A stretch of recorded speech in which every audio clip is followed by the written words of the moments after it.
नमस्कार।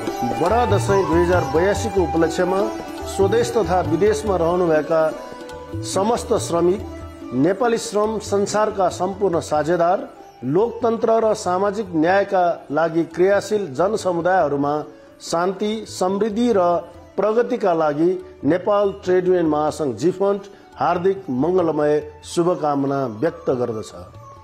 यस वर्षको दशैंको पूर्व सन्ध्यामा देशमा भएको युवा आन्दोलनका कारण कैयौं युवाहरूले ज्यान गुमाउनु पर्यो। आन्दोलनको नाममा आगजनी, लुटपाट, तोडफोडबाट धेरैले रोजगारी र घरबार विहीन पनि हुनु पर्यो। दशैंको सुरुवातसँगै पहिरोको कारण राष्ट्रिय राजमार्गहरू क्षतिग्रस्त भई दशैं मान्न घर हिँडेका यात्रुहरू धेरै दिन बाटोमा अलपत्र अवस्थामा कठिन दिनको सामना गर्नु पर्यो। वर्तमान अवस्था प्राकृतिक विपत्ति र बढ्दो महँगी तथा परिवारका सदस्यहरू कामको सिलसिलामा देश बाहिर रहनु परेको कारणले बडा दशैंको रौनक केही घटेको देखिन्छ।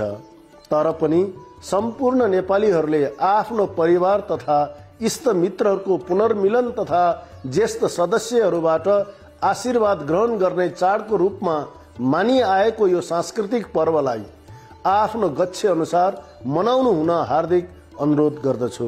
विगतका वर्षहरूमा जस्तै हामी श्रमिक वर्गका प्रतिनिधिहरूले चाडबाडमा हुन सक्ने अनावश्यक तडक भडक तथा सामाजिक विकृतिहरूबाट आफू र आफ्नो समुदायलाई जगाउने भूमिकामा प्रभावकारी हुने अपेक्षा समेत गरेको छु। अन्तमा बडा दशैं 2082 को अवसरमा नेपाल र संसारभर रहनुभएका जिफोन्ट आबद्ध सम्पूर्ण श्रमिक सदस्यहरू, मित्र युनियनका साथीहरू र श्रम क्षेत्रका सबै साझेदारहरूलाई उन्नत लोकतन्त्र र सामाजिक न्यायमा आधारित सम्मानित, समृद्ध र सृजनशील जीवनको लागि हार्दिक मंगलमय शुभकामना व्यक्त गर्दछु। धन्यवाद। नमस्कार।